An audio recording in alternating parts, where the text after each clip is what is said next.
الله وبركاته. الحمد لله رب العالمين، والصلاة والسلام على أشرف الأنبياء والمرسلين وعلى آله وأصحابه أجمعين، أما بعد، فأعوذ بالله من الشيطان الرجيم. بسم الله الرحمن الرحيم. إن الله وملائكته يصلون على النبي يا أيها الذين آمنوا صلوا عليه وسلموا تسليما.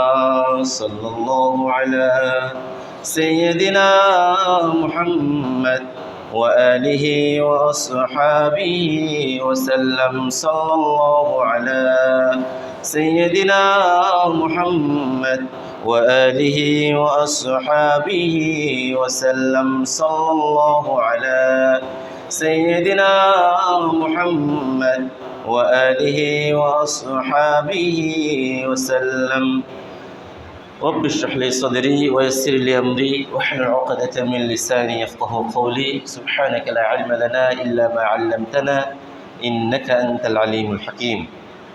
সম্মানিত উলামায়ে কেরাম, পিতৃসমতুল্য দাড়িপাখা মুরব্বিয়ানে আযম, অত্র এলাকার সর্বস্তরে দিনদার পরহেজগার নামাজি আমার ভাই বন্ধুগণ, রব্বুল আলামিনের দরবারে শুকরিয়া আদায় করছি যে মহান রব্বুল ইজ্জত আজকের এই মোবারকময় দিনে পৃথিবীর সর্বোৎকৃষ্টতম জায়গা আল্লাহর ঘরে এসে বসে জুমা পূর্ববর্তী আলোচনায় আমাদেরকে অংশগ্রহণ করার সুযোগ, সুস্থতা ও তৌফিক দিয়েছেন।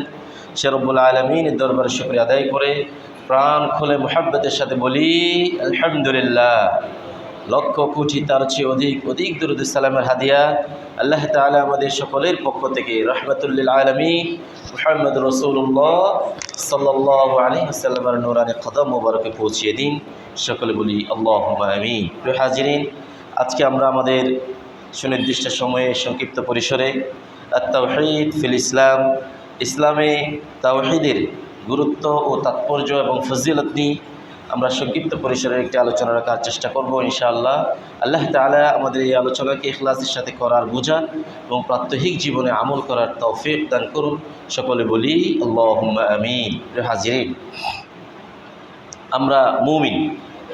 আল্লাহ রাব্বুল আলামিন ইজ্জত যুগে যুগে যত নবী রসুল আলাইহিমুস সালাম পৃথিবীবাসীর কাছে পাঠিয়েছেন, সকলের কাছে একটি আবেদন, একটি দাওয়া নিয়ে পাঠিয়েছেন। সে দাওয়াটি কি? সকলে বলবে লা ইলাহা ইল্লাল্লাহ, আল্লাহ ছাড়া আর কোনো ইলাহ নাই। এই দাওয়াতকে কেন্দ্র করে পৃথিবীর মানুষ দুভাগে বিভক্ত হয়ে পড়েছে। যারা এই দাওয়াতকে গ্রহণ করেছে তারা ঈমানদার হয়েছেন, যারা এই দাওয়াত থেকে মুখ ফিরিয়ে নিয়েছেন তারা বেঈমান হয়েছেন। তারা আবার বিভিন্ন নামে সংজ্ঞায়িত হয়েছেন। হাজিরিন, আজকে পৃথিবীর সেই সূচনা লগ্ন থেকে ভালো মন্দ, ন্যায় অন্যায়, সত্য মিথ্যা, তাওহীদ কুফর, নূর জুলুমাত, অন্ধকার আলো, এগুলির পার্থক্য সেই সময়কাল থেকে চলে আসছে, এখনও আছে, কিয়ামত পর্যন্ত এটি থাকবে। যারা নূরের পথে আসবেন, যারা আলোর পথে আসবেন, যারা হেদায়েতের পথে আসবেন, যারা সমস্ত প্রকার জুলুমাত থেকে, অন্ধকার থেকে, কুসংস্কার থেকে, পাপাচার থেকে ছেড়ে আল্লাহর ইলাহিয়াতের কাছে, রুবুবিয়তের কাছে, উলুহিয়তের কাছে, মুলকিয়তের কাছে চলে আসবেন, তারাই যুগে যুগে সফল কাম হয়েছেন, হবেন এবং কিয়ামত পর্যন্ত এই ধারা অব্যাহত থাকবে ইনশাআল্লাহ। আজকে আমরা আল্লাহর শুকরিয়া, আমরা ঈমান এনেছি, আমরা সকলে বলেছি লা ইলাহা ইল্লাল্লাহ মুহাম্মাদুর রাসূলুল্লাহ, আমরা ঈমানদার হয়ে গিয়েছি। প্রিয় হাজিরিন, এজন্য তাওহীদের বিশদ আলোচনা আছে আজকে প্রসঙ্গত ক্রম। তাওহীদের যে বাণী, তাওহীদের যে স্পিরিট, তাওহীদের যে আবেদন, এটির থেকে যখন আমরা মুমিনরা বর্তমান যুগে এই যে আবেদন ছিল, তাওহীদের যেই আকাঙ্ক্ষা ছিল আমাদের কাছে, সেখান থেকে যখন আমরা ধীরে ধীরে সরে পড়তে শুরু করেছি, সেটাকে যখন আমরা তুচ্ছ জ্ঞান করেছি, সেটাকে যখন আমরা অবহেলায় আমরা অসচেতনতায়, অসতর্কতায় সেটাকে যখন আমরা হীনমন্যতার সাথে সেটাকে ছেড়ে দিতে শুরু করেছি, তখন এই পৃথিবীর যত জালেম, যত জুলুম, যত নিপীড়ন, যত অত্যাচার, যত ধরনের অহংকার, এগুলি এসে মুমিনদের উপর আছে, গলার উপরে, মুমিনদের ঘাড়ের উপরে চেপে বসেছে। কারণ আমরা তাওহীদ থেকে দূরে সরে গিয়েছি। অথচ আল্লাহ রাব্বুল আলামিন কোরআনে কারিমে বলছেন, যে ব্যক্তি এই তাওহীদ এর বিপরীতে কুফর, তাওহীদের বিপরীতে কি? কুফর। যারা বলবে লা ইলাহা ইল্লাল্লাহ, এটা তাওহীদ মানবে, আর যারা এর বিপরীতে যাবে তারা কুফরি করবে, তারা শিরকি করবে। অথচ আল্লাহ তাআলা বলছেন, আল্লাহর আমাদের ইলাহকে বলেন আল্লাহ, আমাদের রবকে, আমাদের রিজিক দাতাকে, আমাদের হায়াত দাতাকে, আমাদের মৃত্যু দাতাকে, আমাদের জীবনের সমস্ত কিছুর একচ্ছত্র মালিক শুধুমাত্র কে? একজন, এক আল্লাহ। তাহলে আজকে যারা শিরকি করে, যারা আল্লাহর সাথে সমকক্ষ করে, আজকে যারা নিজেরা মূর্তি বানিয়ে সেগুলিকে কোনোটি রিজিকের মালিক, কোনোটি হায়াতের মালিক, কোনোটি জীবনের মালিক, কোনোটি মৃত্যুর মালিক, কোনোটি সম্পদের মালিক, কোনোটি সন্তানের মালিক, কোনোটি জ্ঞানের মালিক বানিয়েছেন, তাহলে তারা কি আল্লাহর সাথে এই ধরনের ইলাহগুলিকে সমকক্ষ করেননি? করেছে। অথচ আল্লাহ বলছেন, যারা আল্লাহর কিয়ামতের কঠিন সময়ে, সেই মুসিবতের দিনে আল্লাহর সাক্ষাৎ পেতে চায়, তারা যেন আল্লাহর সাথে কাউকে শরীক না করে। আল্লাহ তাআলা বললেন, فمن كان يرجو لقاء ربه فليعمل عملا صالحا ولا يشرك بعبادة ربه أحدا। আল্লাহ তাআলা বললেন, কাল কিয়ামতের ময়দানে আল্লাহ রাব্বুল আলামিনের সাথে যারা সাক্ষাৎ প্রার্থনা করে, সাক্ষাৎ করতে চায়, আল্লাহর সাক্ষাৎকে যারা চায়, তারা যেন এই দুনিয়ার জমিনে আমলে সালেহ করে, ভালো কাজ করে, এবং আল্লাহ রাব্বুল আলামিনের সাথে আর কাউকে শরীক না করে। আল্লাহর সাথে আর কাউকে শরীক করা যাবে না। তিনি ওয়ান্নাহু ওয়াল মুস্তাহিক লিল ইবাদাহ, একমাত্র মানুষের সিজদার মালিক কে? আল্লাহ। মুআয ইবনে জাবাল সম্ভবত তিনি এক যুদ্ধ পরিচালনার জন্য রাসূলুল্লাহ সাল্লাল্লাহু আলাইহি ওয়াসাল্লাম তাকে এক জায়গায় পাঠিয়েছিলেন। তিনি আসলেন, ফিরে এসে রাসূলুল্লাহ সাল্লাল্লাহু আলাইহি ওয়াসাল্লামকে শুকরাতান তিনি একটি সিজদা করলেন। রাসূলুল্লাহ সাল্লাল্লাহু আলাইহি ওয়াসাল্লাম বললেন, ইয়া মুআয, এটা কি? তুমি আমাকে সিজদা করলে? তিনি বললেন, ইয়া রাসূলুল্লাহ, আমি ওই অঞ্চলে গিয়েছিলাম, সেখানে দেখলাম সেখানের লোকজন, তাদের ওজামা, তাদের মহান ব্যক্তি যারা আছে, তাদের ভিতরে সম্মানিত যারা আছে, তাদেরকে তারা সম্মানার্থে সিজদা করে। তো আমাদের মাঝে তো আপনিই সবচেয়ে সম্মানিত, আমাদের মাঝে সবচেয়ে শ্রদ্ধাভাজন, এজন্য আমি এই সিজদা আপনাকে তাদের থেকে দেখে করলাম। রাসূলুল্লাহ সাল্লাল্লাহু আলাইহি ওয়াসাল্লাম বলছেন, না, আমাকে সিজদা করা যাবে না। এরপর তিনি বললেন, যদি আমি কোনো মানুষকে সিজদা করার অনুমতি দিতাম, তাহলে আমি পৃথিবীর সমস্ত নারী জাতিকে নির্দেশ দিতাম তারা যেন তাদের স্বামীদেরকে সিজদা করে। সুবহানাল্লাহ। হাজিরিন, তাহলে রাসূলুল্লাহ সাল্লাল্লাহু আলাইহি ওয়াসাল্লাম তিনি বললেন, কোনো মানুষকে সিজদা করতে পারবে না। কোনো কথা না, একসাথে শেষ। কোনো এখানে সম্মানের সিজদা, এখানে ইজ্জতের সিজদা, এখানে এ ধরনের কোনো কথা বলার সুযোগ নাই। কোনো মানুষ আল্লাহ ছাড়া আর কাউকে সিজদা করতে পারবে না। এই কপালটার রিজার্ভ করা হয়েছে কার জন্যে? আল্লাহর জন্যে। জন্য রাসূলুল্লাহ সাল্লাল্লাহু আলাইহি ওয়াসাল্লাম বললেন, আমি যদি তুমি আমাকেও সিজদা করতে পারবে না। প্রিয় হাজিরি, তাহলে এই ইবাদতের সিজদার একচ্ছত্র মালিককে। এই জন্য আল্লাহ তাআলা বলেছেন, হে রাসূল সাল্লাল্লাহু আলাইহি সাল্লাম, আমি শুধু আপনি নন, আপনার পূর্বে যত নবী রাসূল পাঠিয়েছি প্রত্যেককে আমি এই ওহী করে পাঠিয়েছি, আমি ছাড়া আর কোনো ইলাহ নাই, এবং সকলেই ইবাদত করবে কার? আল্লাহ। আল্লাহ তাআলা বললেন সূরাতুল আম্বিয়া, وما أرسلنا من قبلك من رسول إلا نوحي إليه أنه لا إله إلا أنا فاعبدون আমার আল্লাহ তাআলা বললেন, হে হাবিব সাল্লাল্লাহু আলাইহি ওয়াসাল্লাম, আমি আপনার পূর্বে যত নবী রাসূল আলাইহিমুস সালাম পৃথিবীবাসীর কাছে পাঠিয়েছি সকলকে আমি এই ওহী করেছি, আন্নাহু লা ইলাহা ইল্লা আনা, আমি ছাড়া আর কোনো ইলাহা নাই। মানুষের জীবনের মালিক, হায়াতের মালিক, রিজিকের মালিক, ভালো মন্দের মালিক, মানুষের সন্তান সন্ততি, জ্ঞান গরিমা সম্পত্তি সমস্ত কিছু দেওয়ার মালিক একচ্ছত্র মালিককে।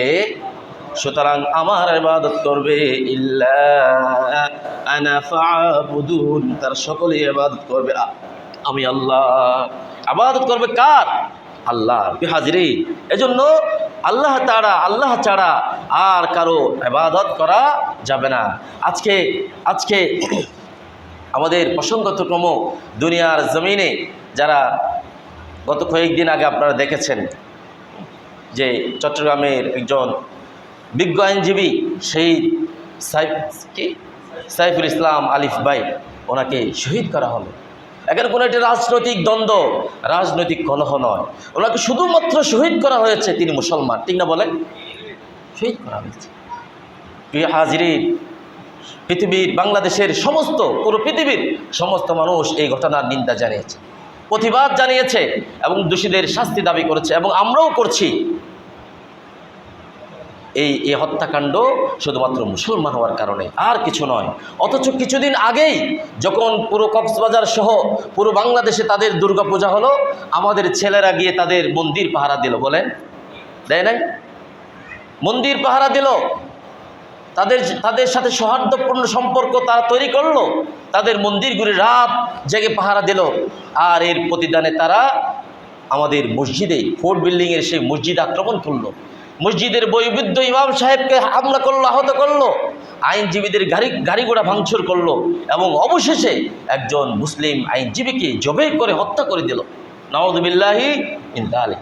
এর একটি কারণ হচ্ছে এখানে তাওহীদের ক্ষেত্রে আমরা ঘুমিয়ে গিয়েছি, এটাকে আমরা তুচ্ছ জ্ঞান করেছি, এটাকে আমরা ছোটোখাটো বিষয় হিসেবে কিংবা রাজনৈতিক দ্বন্দ্ব হিসেবে নিয়ে গিয়েছি। নয়, রাজনৈতিক দ্বন্দ্ব নয়, এটা সরাসরি ধর্মের কারণে যে ইসকনের যে প্রোপাগান্ডা, যে অরাজকতা, যে নৈরাজ্য, আপনারা যদি একটু খেয়াল করেন তাহলে দেখবেন হাজিরিন। সুতরাং মুসলমান যখন তার মূল স্পিরিট থেকে, তার মূল বিষয় থেকে যখন সে সরে যাবে, আজকে পৃথিবীব্যাপী অসংখ্য ইহুদি নাসারাদের কে আছে, ষড়যন্ত্র আছে মুসলমানদেরকে তাদের স্পিরিট থেকে সরানোর জন্যে। যখন সরে যাবে তাহলে এক সময় দেখবেন হয়তো আগামী 5 বছর, 10 বছর, 20 বছর পরে হয়তো আমাদের মুরব্বীরা থাকবে না, আমরা বয়োবৃদ্ধ হয়ে যাব। সেই সময় মুসলমানরা শুধুমাত্র নামে মাত্র থাকবে, তাদের হুঙ্কার দেওয়ার মতো কোনো শক্তি থাকবে না, ঠিক না বলেন? অতএব সেই সুযোগ যেন এই দেশে সম্প্রীতির, সৌহার্দ্যপূর্ণ, আমরা হিন্দু, মুসলিম, খ্রিস্টান, বৌদ্ধ এই দেশে একসাথে বাস করি, এই সম্প্রীতির দেশে এই সম্প্রীতি যেন কোনো নৈরাজ্যকারী, কোনো উগ্রবাদী সংগঠন এই নৈরাজ্যকে ধ্বংস করে না দেয়। আমরা মুসলমান হিসেবে, সচেতন মানুষ হিসেবে আমাদেরকে সর্বদা সজাগ থাকতে হবে, ঠিক না বলেন? ইনশাআল্লাহ। হাজিরিন, এজন্য অথচ তারা যেগুলি করছে এগুলির ব্যাপারে আমাদের কোনো কথা নাই। আমাদের সরকার, প্রশাসন, রাষ্ট্র তাদের নিরাপত্তা দেবে, তাদের অধিকার তাদেরকে দেবে, নাগরিক হিসেবে তাদের প্রাপ্য অধিকার যা আছে তা তারা দেবে, এ রাষ্ট্রের সমস্ত সুযোগ সুবিধা তারা ভোগ করবে। তার মানে এই নয় মুসলমানদের ঘাড়ে উঠে তাদের যেমন ইচ্ছা তেমন করবে। যদি মুসলমানরা এর প্রতিশোধ দেওয়ার জন্য যদি জেগে ওঠে, এদেশে বিশৃঙ্খলা তৈরি হবে, পাশাপাশি একজন হিন্দু কি খুঁজে পাওয়া যাবে না। কিন্তু আলহামদুলিল্লাহ এদেশের মুরব্বিয়ান আজম, আলেম উলামা এবং রাষ্ট্রের একেবারে ঊর্ধ্বতন জায়গা থেকে মুসলমানদেরকে শান্ত থাকার জন্যে বলা হয়েছে। এই পর্যন্ত যেমন কক্সবাজার আমরা যেখানে আছি, এখানে কি এই সাইফুল ইসলাম ভাইয়ের শাহাদাতের পরে কোনো মন্দির আঘাত হয়েছে বলেন? হয় নাই। কোনো হিন্দুদের ঘরবাড়ি পুড়িয়ে দেওয়া হয়েছে? হয় না। কিন্তু আজকে বিভিন্ন মিডিয়া বিশেষ করে ইন্ডিয়ার এবং বিভিন্ন মিডিয়া তারা প্রচার করছে। এমনকি প্রচার করেছে ইন্ডিয়ার একটি পত্রিকা, সাইফুল ইসলাম ওই যে ইসকনের সেই নেতা চিন্ময় দাসের আইনজীবী ছিল, তার পক্ষে কথা বলতে গিয়ে মুসলমানরা তাকে হত্যা করেছে। নাউজুবিল্লাহ বলবেন না? হাজিরিন, আজকে ইন্টারনেটের এই যুগে, সোশ্যাল মিডিয়ার তথ্য প্রযুক্তির উৎকর্ষতার এই যুগে সতর্ক এবং সচেতন থাকতে হবে। এর প্রতিবাদ যদি যে যার জায়গা থেকে যদি না জানায়, তাহলে তার হক আদায় হবে না। আমিও আমার হক আদায় করার জন্যে আমি এই কথাগুলি বলছি, আমার কলিজা ঠান্ডা হওয়ার জন্যে এবং আপনাদের হৃদয়ে প্রশান্তি আসার জন্যে এবং আমাদের মসজিদবাসীর হক আদায় হওয়ার জন্যে কথাগুলি বলছি। এগুলি বলার আমাদের দায়িত্ব, এগুলি বলা আমাদের নৈতিক দায়িত্ব, আমাদের ধর্মীয় দায়িত্ব। বলেন ঠিক না? ঠিক কিনা? হাজরিন, আল্লাহ রাসূল সাল্লাল্লাহু আলাইহি ওয়াসাল্লাম ইরশাদ করলেন, উসমান ইবনে আফফান রাদিয়াল্লাহু তাআলা আনহু থেকে বর্ণিত, তিনি বললেন, মান মাতা ওয়া হুয়া ইয়ালাম আন্নাহু লা ইলাহা ইল্লাল্লাহ দাখালাল জান্নাহ। আমরা তাওহীদের কথা বলছিলাম। যে ব্যক্তি বলে দেবে, যে ব্যক্তি মারা যাবে এবং তিনি জানবেন ইয়ালাম আন্নাহু লা ইলাহা ইল্লাল্লাহ, আল্লাহ ছাড়া আর কোনো ইলাহ নাই, দাখালাল জান্নাহ, তিনি জান্নাতে প্রবেশ করবেন। যে সাইফুল ইসলাম যে ভাই শহীদ হয়েছেন, তিনি কোনো রাজনৈতিক দ্বন্দ্ব কিংবা রাজনৈতিক কোনো দলের নেতা কর্মী বা সংগঠনের সমর্থক হওয়ার কারণে নয়। আমরা এও জেনেছি তিনি এই দেশে যদি কোনো মানুষ মুসলিম কেউ যদি অমুসলিম থেকে মুসলমান হতেন, তাদেরকে তিনি সহযোগিতা করতেন, আইনি সহযোগিতা করতেন। এবং তিনি চট্টগ্রাম জজকোর্টের এপিপি ছিলেন। তিনি যে শাহাদাতের যে তামান্না দেখিয়েছেন, তা রক্তের মধ্য দিয়ে এদেশে শান্তি আসুক, সমস্ত উগ্রবাদী সংগঠন নিষিদ্ধ হোক এবং এদেশে শান্তি সম্প্রীতির বাংলাদেশ পুরো দেশে যেভাবে মাথা উঠিয়ে আছে, সেই সম্মান, সেই মর্যাদা, আমার দেশের সেই মর্যাদা আরও সমুন্নত হোক, সেই দোয়া আমরা করি। এবং সাইফুল ইসলাম ভাইয়ের শাহাদাতকে আল্লাহ তাআলা কবুল করুন। সকলে বলি আল্লাহুম্মা আমিন। প্রিয় হাজিরিন, আল্লাহ রাসূল সাল্লাল্লাহু আলাইহি ওয়াসাল্লাম বললেন, যে ব্যক্তি বলবে লা ইলাহা ইল্লাল্লাহ দাখালাল জান্নাহ, সে কোথায় যাবে? জান্নাতে প্রবেশ করবে। অন্য একখান হাদিস শরীফে এসেছে, মুআয ইবনে জাবাল রাদিয়াল্লাহু তাআলা আনহুকে রাসূলুল্লাহ সাল্লাল্লাহু আলাইহি ওয়াসাল্লাম তিনবার ডাক দিলেন, ইয়া মুআয। তিনি বললেন লাব্বাইক ইয়া রাসূলুল্লাহ ওয়া সাআদাইকা। আবার বললেন ইয়া মুআয। তিনি বললেন লাব্বাইক ইয়া রাসূলুল্লাহ ওয়া সাআদাইকা। আবার ডাক দিলেন মুআয, ইয়া মুআয, হে মুআয তুমি কোথায়? তিনি বললেন লাব্বাইকা ইয়া রাসূলুল্লাহ ওয়া সাআদাইকা। এটা বলার পরে, হে রাসূল আমি হাজির আছি। তিনি বললেন, হে মুআয শোনো, মা মিন আবিদিন ইয়াশহাদু আল্লা ইলাহা ইল্লাল্লাহ ওয়া আন্না মুহাম্মাদান আবদুহু ওয়া রাসূলুহু, যে ব্যক্তি বলবে, সাক্ষ্য দেবে আল্লাহ ছাড়া আর কোনো ইলাহ নেই এবং মুহাম্মদ রাসূলুল্লাহ সাল্লাল্লাহু আলাইহি ওয়াসাল্লাম আল্লাহর বান্দা এবং রাসূল, ইল্লা হারামাহুল্লাহু আলান নার, ওই ব্যক্তির জন্যে আল্লাহ জাহান্নামের আগুনকে হারাম করে দেবে। সুবহানাল্লাহ বলবে, সুবহানাল্লাহি বিহামদি, সুবহানাল্লাহিল আযীম। প্রিয় হাজিরিন, এজন্য তাওহীদের উপরে থাকা, তাওহীদের উপরে অটল এবং অবিচল থাকা আমাদের দায়িত্ব। আমরা যাতে আমাদের বিপদে আপদে মুসিবতে সর্বাবস্থায় আমরা ফিরে যাব কার দিকে বলেন? আল্লাহর দিকে। আমরা যাতে আল্লাহর এই পথ থেকে দূরে সরে না যাই, এই হলো আমাদের মূলত তাওহীদের আহ্বান। আল্লাহ তাআলা আমাদেরকে তাওহীদের উপরে, তাওহীদ মানুষ যত বেশি বুঝবে, তার নামাজে, ইবাদতে, রিয়াজতে মানুষ ততটুকু মর্যাদা পাবে, শান্তি পাবে, হৃদয়ে প্রশান্তি আসবে। আল্লাহ তাআলা আল্লাহর ইবাদতের ভিতরে, রুবুবিয়তের ভিতরে, মুলকিয়তের ভিতরে পুঙ্খানুপুঙ্খভাবে প্রবেশ করার সেই তৌফিক, সেই মর্যাদা, সেই সুযোগ এবং সেই হেদায়েত আল্লাহ তাআলা আমাদের সকলকে দান করুন। সকলে বলি আল্লাহুম্মা আমিন। ওয়া আখিরু দাওয়ানা আলহামদুলিল্লাহি রাব্বিল আলামিন। সুবহানাকাল্লাহুম্মা ওয়া বিহামদিক আশহাদু আল্লা ইলাহা ইল্লা আনতা আস্তাগফিরুকা ওয়া আতুবু ইলাইক।